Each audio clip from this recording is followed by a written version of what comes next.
Your next promotion is just the beginning, and this podcast shows you how to get there. Welcome to episode number 155. Today's episode is part one of an end of the year series that I have put together for you called Whole Self. You hear me talk a lot about getting promoted is only part of the challenge. It's only part of the work that we're doing with this podcast.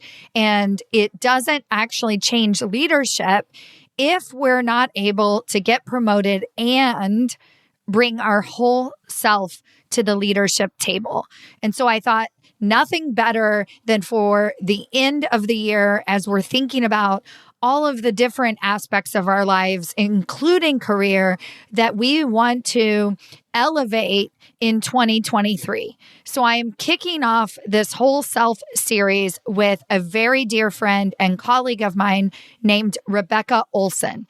Rebecca helps working moms find balance in their life. And this is such an incredible conversation. You're going to love every single second of it.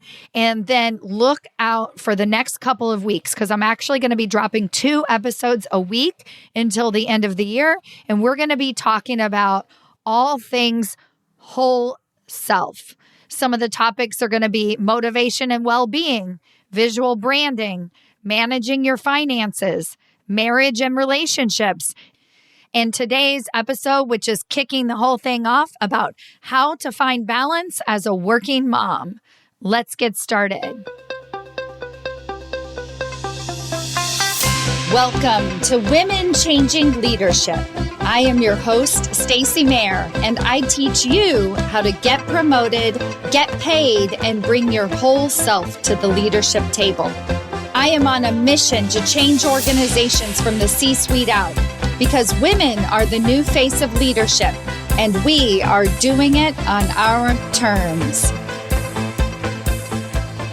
I'm your host, Stacy Mayer, and super giddy to be here with you this week. I have a very dear friend of mine. I have known her as long as I have had a business coaching women to get promoted. And she is just an absolutely phenomenal woman, mother, life coach, everything all around woman. And for the first time, for some reason, we decided to interview each other this week for our podcast, which is so funny because she also lives down the street from me. So we talk about work. We talk about the women that we support all the time. And this is the first time we ever got it, quote unquote, in writing. We were like, let's record our thoughts. Let's get it down. So we did an episode, which I'm not sure on the timing. We'll certainly link to all the podcasts and everything when these episodes come out. I did a interview for her, Ambitious, Balanced Working Moms podcast. And then now she's come on today, and that gives you a sense. I haven't even said what the fabulous Rebecca does in her day job, but she's a life coach for ambitious working moms. And she is an amazing mother of 2 and an incredible coach. And I'm just so excited to finally have her on my podcast. Thank you so much, Rebecca. Yes, so fun. And it is true why this has never come up before. I don't really know. This was the moment that God or the universe or whomever brought it together and said, our audiences need each other right now. Exactly. And we're changing the world. Yeah, exactly. It's so good. Yep. So let me give a more formal introduction to Rebecca. Rebecca Olson is a life coach for ambitious working moms. In her coaching practice, trainings, and podcast, ding, ding, ding, that I already mentioned, she helps her clients end the tug of war between work and home by helping them successfully balance a fulfilling career with their life as a mom. Oh, so good. Yeah.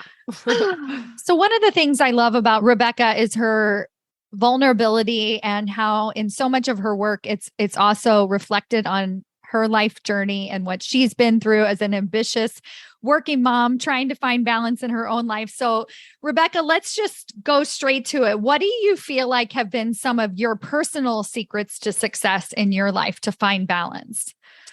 I love this question. And you told me you were going to ask me this question. And so I've had some time to really think about it. The secrets, that feels so, I'm getting down into it, the secrets of it. And there's a couple of things that I would say. It's interesting because what I would say is the secret now, I'm not sure if I would have said it's the secret 5, 7, 9 years ago when, the journey as a mom really started. My daughter is 8. I was pregnant roughly around this time, 9 years ago. So that journey as a mom started then. But one of the things that I know has been a through line through all of it that I think contributes to that fulfilling and balanced life is an attitude or like a mindset that I'm not going to settle. Like I hate the idea that, well, this is just the way it is as a working mom. It's just hard. It's just hard. These kind of statements that we make as women, as moms, that is just as if that's just the way it is. It's factual, right? It's just hard as a working mom.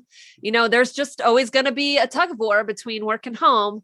I just really can't have it all. Like I'm going to have to choose. This kind of mentality that is sort of out there in our culture. And then somehow we just kind of, I mean, it was remarkable to me how I just adopted it as I became a mom. But I would hear myself say that. I'd be like, no, it's not. I don't have to settle for that. It doesn't have to be hard.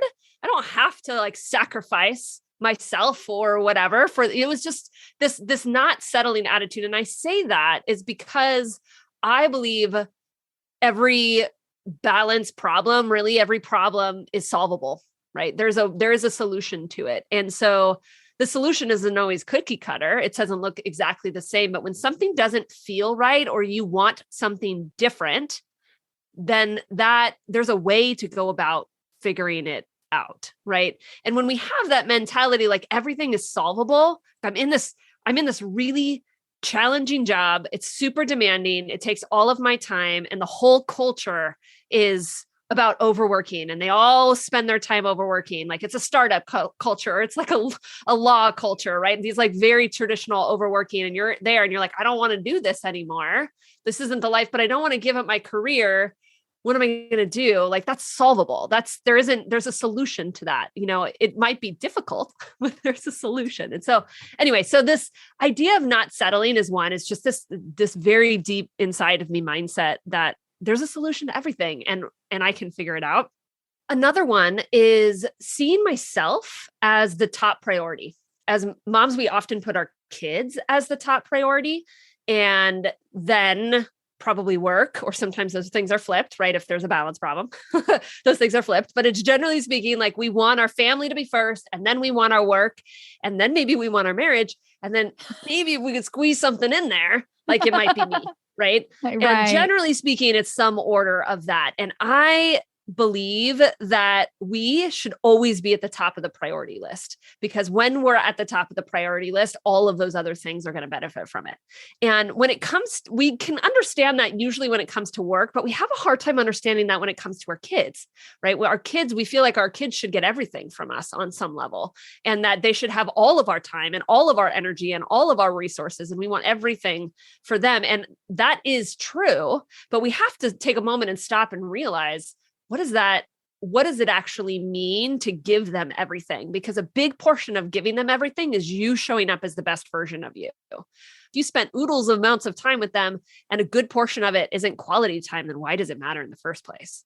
Right. So it's learning to have to reprioritize so that you come up the top, and then you start to think about, well, what does that really mean for me to show up as my best self? What do I need? What kind of time do I need? What kind of resources? What kind of investments of time? What are the activities I need to do?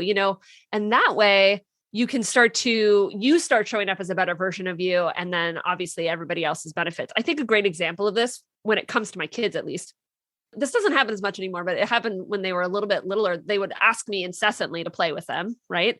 I always feel like you should play with them because you work and you don't see them all the time. And so you feel bad about that. And you're like, yes, I should want to do this.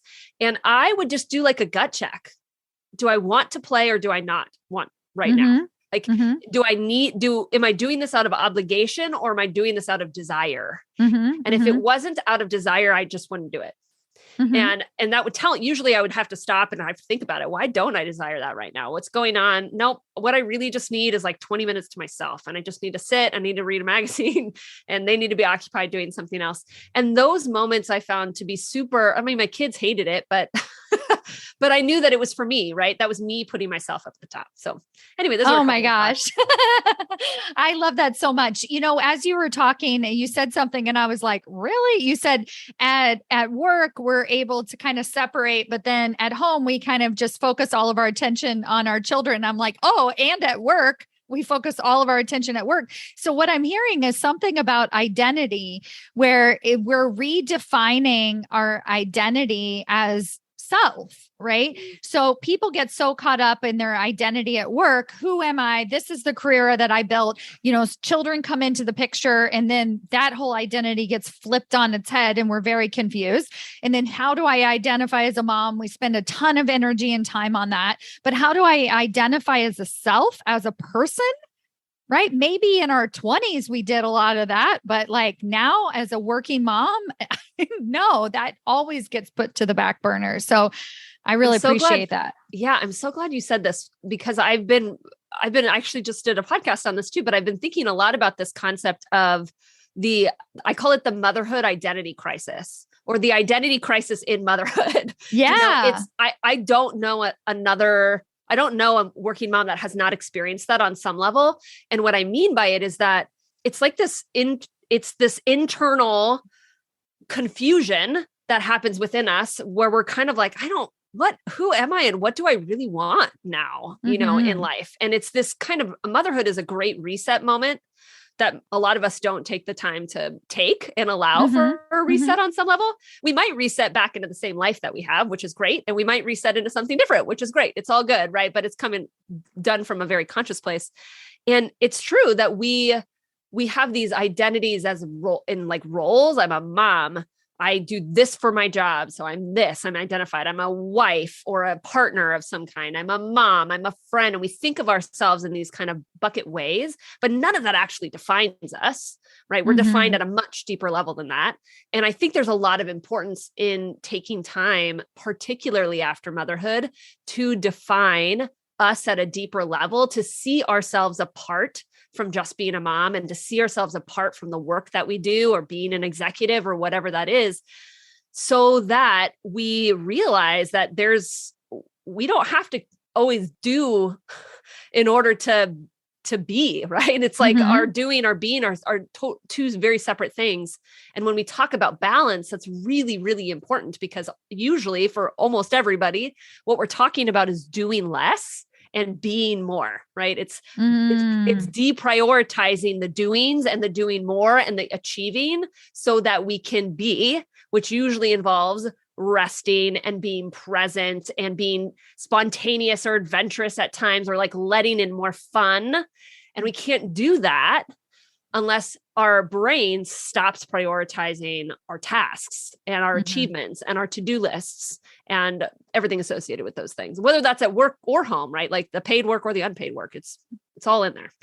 So how do we achieve things if we're deprioritizing achievements? So I just think about the women that, you use the term ambitious working moms, right? There is that term is in there, right? This is ingrained in us that we want a higher title. Maybe we want more pay. Maybe we want to have whatever we decide to be successful. And we also want to be a really amazing mom. Like we want to achieve things. So how do we sort of quote unquote balance that achievement and that desire for more? It's such a good question because our brains are kind of wired to think that if I get more done, then I can rest, as if there's something really magical about the amount that we do, or like the shortened to-do list, if you will. If we checked all of the boxes, then we can rest, right? And it feels like there's a direct correlation. And there is a correlation between them. I'm not denying that. Yeah. When there is not a whole lot to do,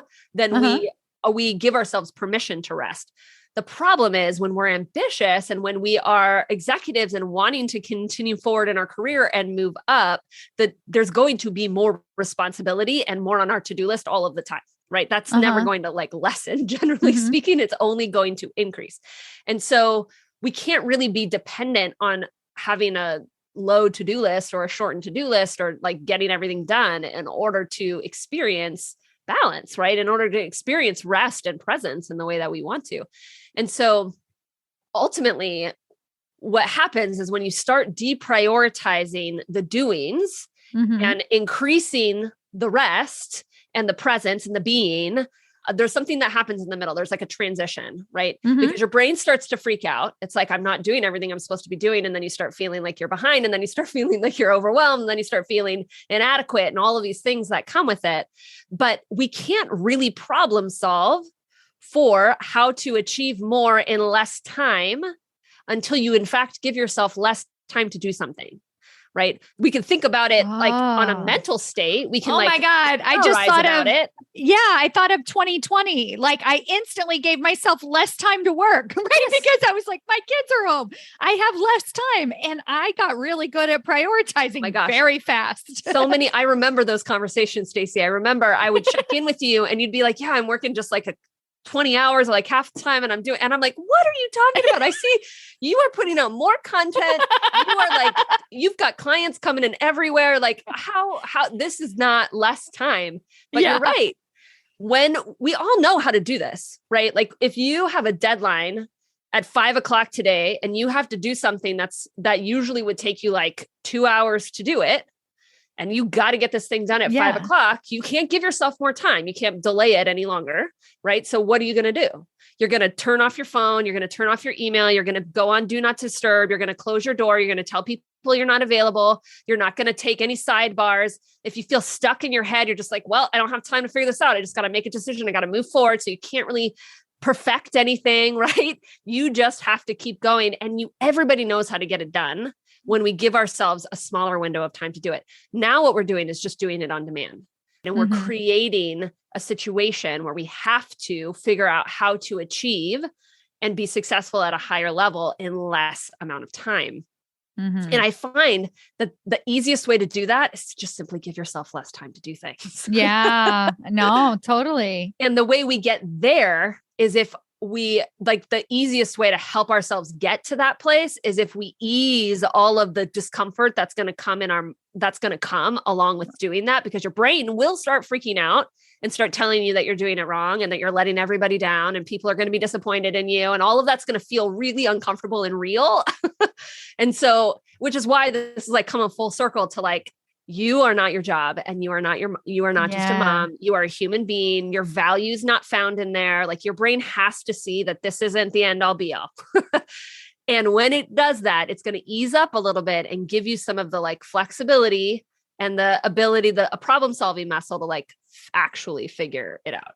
Yeah. And that is so perfect that you ended on that note. Cause one of the things when you were talking, I was thinking about this triangle of identity, right? And having the self at the top in the forefront. So then if you are going after achievement per se, like a higher title or whatever that recognition might be for you, you get to the point where it's 100% for self, right? It's not because of something that your parents told you should do or expectations at work. And I know that you do a lot of work with women on finding that clarity of purpose and really understanding what it is that they're meant to create in the world. And when you do that and you combine it with the self and achievement, there is literally nothing we can't achieve and do, right? It's so amazing. 100%, because it is not because we need to prove ourselves in any way, which is where a lot of it also comes from. Like this mentality that when we achieve at a certain level, when we get somewhere, then we will have this sense of value and success in the world. And we will have made the impact that is valuable in some way, right? That will feel good and adequate. And we'll have, quote, made it. This kind of strange thought that we have out there, particularly in America. And when we can strip all of that away and we could just say, I want this for me, it's a desire. It comes from a dream. I can see where it's coming from. I know why it's important to me. I know how it impacts myself and my family in the most amazing ways. I know, and I can let it go and move on to something else and still know that I'm on the right path and that I'm amazing and that I'm doing great things and I'm making an impact. It allows that ability to like shift and pivot, which is also another big part of balance, is not feeling like life is so, it has to be a certain way. And it feels so like we feel so structured in terms of like the trajectory of life, right? That oftentimes we feel very closed and we feel very boxed in. And we want, in a balanced life, you don't feel boxed in. You feel like you have freedom. You feel like you have control, right? You feel like you could pivot and you could do this over here and you could do this over here and it would all be right and it would all be good, right? And, as you're talking to, if you're a listener and you don't have actual children, but you're a mother in different ways, or a caretaker of somebody, or just an amazing woman, or whoever you might be, if you're still listening, you know that all of this applies to you. And I'm almost hearing motherhood more as, instead of this hindrance, as a gift to open up that focused attention, because it gives us that gift to say, okay, you know what? This is not the life that I was meant to live. And you can't have that ego driving your success anymore. So, okay, I still want success for me. So how am I going to go after it instead? Yep. It's so good. Yeah. And when less is on the line, we're more willing to fail. Right. And failure is such a big part of getting ahead, right? We failing forward is so much better. When we do that 10 times, we get way further than taking one step that we didn't fail at. Right. Right. And so the ability to pivot and to fail and to try and to not succeed and to learn from it and to grow and to take those kinds of risks. Those could be risks in our career, like taking on certain projects or certain roles or doing things that are different, that are outside of our comfort zone. Or they could be risks like just figuring out how to leave work at 5 o'clock every day and prioritize differently. And you're going to probably fail at that the first several times that you try to figure out how to do that, right? Like all of that, none of that needs to be personal. None of it needs to mean anything about you as an individual, as a human being. You're still just as amazing as you were before. And there's still no need to prove yourself, because deep down, you already know that. You know that at your core. And that no matter what you do, no matter if you're successful or you fail at any of your endeavors, you are still a human being with great value, right? You're still amazing. Yeah, absolutely. So I know that you work with ambitious working moms that work in the corporate world, that are entrepreneurs, ambitious working moms that have decided to take a break from work for a little while.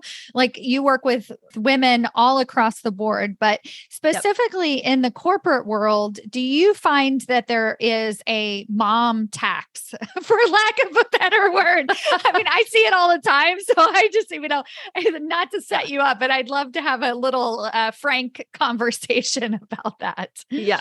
The mom tax, meaning like, is there a hindrance for you as a mom? 100%. Is there a hindrance in gender your career? Bias, like everything, right? Like, it was like, we pay a tax, we get paid less money. There was recently, Moms Equal Pay Day. It's like, why do we need this? Because moms statistically get paid less. As soon as you have a child, your income dips. So all of that kind of stuff, the tax that we pay. And the difference between a working dad and a working mom, widely 100%. different, widely different. And for sure, I was just reading an article about, I think the study was done just earlier this year, and they were interviewing both men and women about, or moms and dads, about their perspectives of the caregiving during COVID, after COVID, if things changed. Did you feel like you had to give up on your career in some way, or you missed some opportunities because you were a parent, and all of these? And it was so interesting to see, like, statistically what everybody as a group said, and then the difference between the men and the women. So different between all of our perspectives, because statistically, as a culture, it is still very true that women are traditionally the caregivers, and they are the first to take care of the kids. They're thought of as being the best to take care of the kids. Widely believed that that's still true. If one of them is going to stay home, it is widely believed that the woman is the better one to stay home. Like, all of that has been studied, and it continues to be the case. So there's no question that there is a bias against women in the workplace. And then there's an added bias against us as working parents, right? And that is that's truth. That's truth, that's where we live in, and we can get all frustrated and upset about that. And at the same time, I have worked with women that have been in the most family-friendly companies at the top of their career, that have the greatest flexibility possible to them that any kind of company you would hear of would give them at this point. And they still work 60 plus hours a week because they themselves haven't figured out that their value isn't found in their work, and that it's okay to balance life, right? I do know that there is a problem in our corporate world, and there's a problem in our employers, and we need to do a lot to help in that realm. And if we as individuals don't change our identity away from having to always achieve and do better and be successful in order to feel good about ourselves, then it's not going to matter.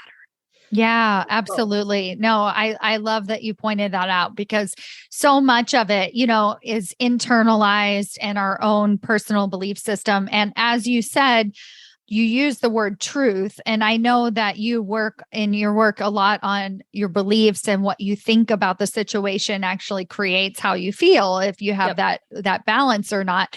And it's a truth, but is it true?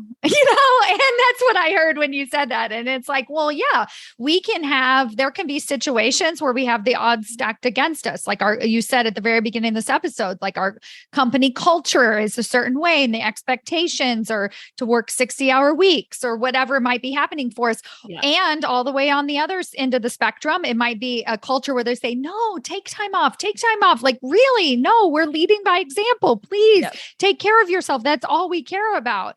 But at the end of the day, it's how we handle it, how we look at the situation, how we feel about ourselves, that it makes all the difference. How we feel about ourselves, how good our work is, and how much we did. Those are the three that I always talk about. What does that mean? Let's talk about that. Yeah, I call it the enough triad. Okay. It has to do with believing at all times, no matter if you're successful or you're failed, or you're where you want to be or you're not, right? If you're working today or you're homesick with your kid, like it's believing that I am enough, I am good enough, and I am doing enough. Like that's really, it's at the heart of like the three beliefs that I think are at the heart of creating work-life balance. When those three are unquestioned, then balance is inevitable for you, because you're not questioning yourself. You always believe that your work is amazing, no matter what it is, no matter if it was the best thing you've ever put out or it's not. And you're always believing that what you achieved today was exactly what you needed to achieve, and you didn't need to do anything more. It's so core to a balanced life, right? And if you talk to somebody that you would perceive as having a very balanced life, that seems to like work a normalish amount of hours and seems to take a lot of time for themselves, and like you really think about that, if you talk to them about how they do that and some of their mindsets, what they're going to tell you is like, yeah, I just always feel like I'm right on top of it all of the time. It's like, it doesn't really matter how many things on my to-do list I did today. I just always believe that it was exactly how much I was supposed to do today. And I gave everybody exactly what I was supposed to give. And I showed up in the best possible way. And it's just never using external evidence against them. Right? Yeah. Okay. So we understand that there's a belief triad, and I kind of see it outside of myself. All right. So I have to believe that I'm enough. I'm sure you have something that you lead your clients through to actually work with this triad. I'd love to hear. There's a couple of things. Because these are mindsets, right? And so we're talking about coming back full circle back to your idea of like, it's the truth. What is the true truth of it? Right. And it all is a matter of perspective, right? Is it helpful for you in the case we were talking about before? I'm going to come back to the enough triad, I promise. But it's like, is it helpful for you to believe that the odds are stacked against you? Yeah, exactly. Is that helpful? Is it useful to you? When you think the odds are stacked against you, how do you show up at work? How do you think about what's possible for you out there? How do you advocate for yourself? Right. With this like mindset, it reminds me, again, I'm going to come back to the enough triad, I promise. But it reminds me of how, when I was so ignorant during like the 2008 recession, total ignorant. It's not really it was like my mid-20s, but I applied for a job that had 550 applicants to it, because it's one of the highest unemployments we've had in a really long time. It was like 12 or 13% at the time I was applying. I had none of that in my mind. didn't even know. It was like, it didn't even occur to me in my ignorance that this was a tough job market, right? So I just applied, right? I got that job. I got that job probably partially because I didn't put that pressure on myself. Like, this is my only opportunity. There's not a lot out there. I got to show them whatever. Like, I just showed up as me and I knew I was the best person for the job. And so I showed up in that way in my interview. You know, it's just like that mindset, what was helpful to me. And so when we come back to thinking about ourselves as being enough and good enough and doing enough, these are belief systems that we can have about ourselves. We get to decide what evidence points us to that, right? You can decide that getting 2 things done on your to-do list when it was supposed to be 10 is not enough and that you didn't do enough today. I mean, there's an argument for that, right? Is it a useful argument? Probably not if you want to come home and like turn off your work brain and like be present with your family, right? Or you could decide those 2 things were absolutely essential and it was the best use of your time and you'll figure out how to get the rest of it done at another time. And that kind of mentality, like those 2 things, I nailed them. They were exactly what I needed to do, has you leaving work feeling like you did everything you were supposed to today. And you don't need to log back on to do more because those were the 2 things you were 100% supposed to do. And you're so glad you spent your time doing them and you feel really good about it, right? It's like both are true. Yeah, both are exactly. a perspective of it. One mindset makes you feel like you did enough and one mindset makes you feel like you didn't, right? And will lead and consequently lead to behaviors that will either let you rest or not let you rest, right? And so similarly with I am enough and I'm good enough, these are perspectives ultimately of you. You can look at the evidence that you have to show that the work that you did, maybe it was like you didn't get the client that you went out to get, or you didn't nail that project or that presentation that you wanted to nail, right? You could walk away from those presentations and those projects or those meetings or those conversations that you have with your allies. I know you talk a lot about allies. Like you walk away from some of these conversations feeling like you could have done something better or different and that it wasn't good enough. And that you could have crafted that a little bit differently. You could have eked out a little bit more, pizzazz out of it in some way and maybe gotten into a different result. And maybe that's true. It's probably not a useful way to think about it because then you're thinking about all the things that you did wrong and you're shaming yourself and you're feeling bad and there's all this guilt. And then that emotion is going to stick with you when you go home tonight and you're going to have a really hard time letting it go and you're going to replay it in your head over and over again and you're not going to be able to be present, right? So it's probably not useful for you to think about versus like I prepared with everything I possibly could in the amount of time that I had to prepare it while managing all of my other priorities. It was the exact right amount of time that I had to prepare for it. I walked in as prepared as I possibly could be in that moment. I nailed the parts that I could nail. Of course, I could get better at other parts because I'm a human being and growth is always possible. And I welcome that growth. Like you could start thinking about it in a different way and thinking about how it was actually good and how that meeting actually was like the parts of it that were really good and how you nailed it.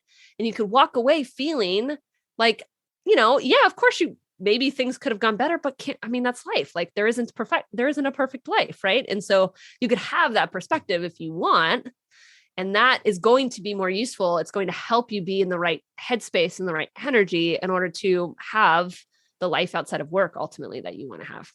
Yes, absolutely. And as you were talking, I was thinking about the person who is so completely overwhelmed and they're like listening and they're like, okay, Rebecca, thanks so much. That all sounds great for you. You do this work every day. And here I am still stuck in the crappy job, trying to pay my bills. Maybe I'm a single mom trying to figure it out. And I still want to be ambitious at my job.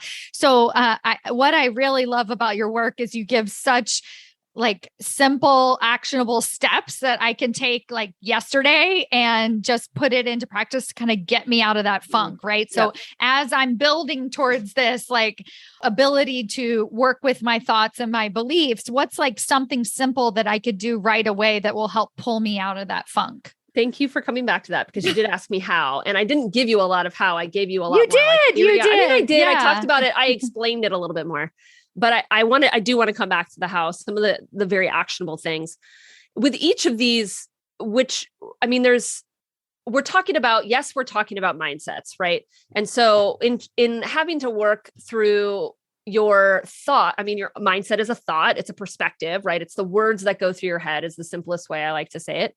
And you can work on your thoughts in the moment, and you can work on your kind of overall belief systems, right? And when we're talking about some of our earlier conversation around like identity and like who you are, that's important work to be doing on a meta scale. Like with my clients, we work through their core values, and we work through their core priorities, and we work through their purpose, and we talk about their identity at a more meta level, not just like in their roles, because I want them to have all of this language to describe themselves and to understand themselves. So they have like almost like data points to describe themselves, not just through the lens of all of their achievements, but like just through the lens of like a human being. Right. And that kind of work is what gets at the core of like believing that I am enough as a human being. Like I don't have to do anything to prove it to anyone. Like I just am. And that kind of core work can help that. When you start talking about like particularly the doing enough, because that's one that gets in the middle of balance all of the time, right? Because you can't shut down your work brain and you log back on later to get more done because you didn't get it done during the workday, or you feel the need to work on the weekends, all of these like behaviors that we don't want to be doing in a balanced life. A lot of it stems from the belief that you didn't get enough done and that you're behind and that you should be doing more, right? And you should be checking more off your list. I think one of the most like actionable and helpful practices that you can adopt is what I call a work to home transition. And it's literally what you do between work and between home. Now I know since COVID, a lot of people work at home. So it's 10 minutes before you walk out of your office door and you enter in with your time with your family. Or if you're in an office, it's like your commute home, or it's 10 minutes in your office before you get on your commute and come home. Right. But it's literally like the last thing you do as you leave your office, before you get to your family. And what you're focusing on is you're intentionally directing your thoughts to what have I achieved today? How do I know it was enough? Like these are questions that I walk my clients to ask. I actually have like a whole worksheet for them to like develop this practice for themselves. What did I do today? That was amazing. How was it enough? How did I show up uniquely and impact my company today? How do I know that my work was valuable today? How do I know these are the right things to focus on? They might not answer all of these questions, but these are like the flavors of questions that they're answering, because their brain has a negative bias already. It's already going to tell them all of the things that they didn't do and shouldn't have done, and the ways that they did it wrong, right? That happens for all of our human brains are wired that way. So all we're doing is we're taking some intentional questions and we're forcing it to think of the other side of the equation. How could we look at what we accomplished today and how much we accomplished today and think of it from a really amazing, valuable state, right? And you do that right before you leave. And then in addition to that, you take a moment to think about what you're going to accomplish tomorrow, because that's another thing that tends to run through our head a lot when we get home, and it has a hard time shutting down. It's like, well, I got to do X, Y, and Z, and I didn't get to that email today, and I really got to get to that. And you start thinking about all these things. One of the ways you can shut that down is like get it all down on paper right before you leave and decide which of like these 3 things are top priority tomorrow. Stick that on your desk and like walk away. Right. Wow. Long-to-do lists are super overwhelming for our brain. So just having like 3 things that you've decided when you come in versus like getting in there with your coffee and looking at it and going, what should I work on today? This feels really overwhelming. I have so many things to do. It's like, no. You decided yesterday what you're going to do. You're going to just do those 3 things. And if you get them done, great. Pull out your list, look, decide what else you're going to do. Right. But those are some of the ways that, I help my clients come up with this transition, which is such a key moment for all of us, because we don't see our kids all that long, right? We don't see our family all that long. And we want that time. We want to be present in that time. We want to feel like that time with our family at the end of a workday is enough, and that we're connecting with them, and that we want to feel like we have a life outside of work, which means we have to learn how to like shut down our brain and like feel all the good feels from work instead of all the negative feels from work. Oh my God, this is such a game changer. My husband asked me one day why I always leave as soon as the meeting's over. So since we're both working from home, he sees what I do. And so it's like, he knows that as soon as the call's over, I like shut my computer and walk out the door. And he specifically was telling me, he's like, take 10 minutes after And as you're saying this, I'm just like, my mind is blown on how beneficial that would be to just take the 10 minutes at the end of your day. Because when you're talking about not rushing from one thing to another, like hurrying up, like giving yourself that space to say, I am enough, I did enough, like just go through the belief triad at the end of your work day for 10 minutes. I could just see that as literally changing everything. We talk about the morning routine. I think this is the closing routine. And this is like freaking brilliant. I am in awe right now. I'm like, oh my God, I'm going to do this today. Yeah, it's amazingly effective. And it's strangely really hard for us to do. Oh yeah, of course. Because we want we're so to move busy. on to the next thing. Yeah. We want, it feels better for us to check one more thing off of our list than it does to take 10 minutes to reflect. Or to get to the kids as fast as possible. Or to get to our kids, right? Like, totally. Why would we wait? Right? That's our goal, is to get out of work. But then that's the cycle that we're repeating over and over again. That's the cycle that we're in, because we think that being with our kids more is better than showing up as our best self less. Right. Yes. And that's where it all comes back to like the time and the achieving and that self. It's like, no. This is about you being the best version of you. And when you do that, it will feel like enough, and you will feel like enough as a mom, and you're going to feel better at yourself at work, and your energy, you just show up so differently when you feel like you're nailing it at work, and you feel like you're nailing it as a mom, and you've done everything you're supposed to do, and you're highly valuable all over the place. Like you're amazing. You show up and you advocate differently. You move through key conversations around moving your career ahead very differently when you're in that mind space, instead of like, I should be doing more. I hope they recognize me. I've been, head down in the weeds kind of. And don't take our word for it. Like, try it. Like, I love what you're saying. It's like, you can just see, do you feel better? Are you more connected? Totally. Right? Like, did that end your day better? I just love that so much. Yep. Experiment. Right. Yeah, totally. So corporate badasses, do the 10-minute closing routine. Let us know how it goes. Speaking of letting us know, Rebecca, how can people find you? I really do want you guys to reach out to us and let us know if you've tried it and how it felt for you. Yeah, I would love that. You can find me on LinkedIn is one way. And I'm Rebecca Olson Coaching right there on LinkedIn. I think you're going to find me. But I also have my podcast is a great way to continue to get these kinds of tips and to keep the conversation going around how do you not settle for the imbalanced state that you're at, but get yourself into that balanced state. And you've already said it, but it's the ambitious and balanced working moms. Ambitious and balanced working moms, not there's no that in front of it. And I would love for you to follow me there. And of course, you could go to my website and connect with me there. There's a way to send me an email, and that's just RebeccaOlsonCoaching.com. Awesome. Absolutely. So any final words as we head out today for corporate badasses looking to advance their career, find that balance, also be an amazing mom, do all the things. Anything else you want to share with us before we go today? I mean, I'm going to bring it full circle back to my very first statement about not settling, because I think that's really where it's at. It doesn't have to be hard, and it doesn't have to feel impossible. If you don't have the working mom life that you want, meaning that you're not advancing in your career in the way you want, or you're not showing up as the mom that you want to be, and you feel like you're sacrificing one for the other, you don't have to do that. Yeah. There are ways to not do that, right? This is the moment where you decide and you go all in to figuring out how to make a working mom life happen for you that you absolutely love, right? There's tons of resources out there for you. People like me that coach on this, free resources if that's what you need for now. But it's taking that thought away from you, like this is just the way it is, and deciding it doesn't have to be. And if it doesn't have to be, what do I need to get myself to the place where I am in a working mom life that I just love and I adore, and that I wake up every day excited to be living. Oh, yes. Rebecca, you've gotten me so fired up. I always get fired up after our conversations. I'm just grateful that we finally recorded one of them so other people can get inspired as well.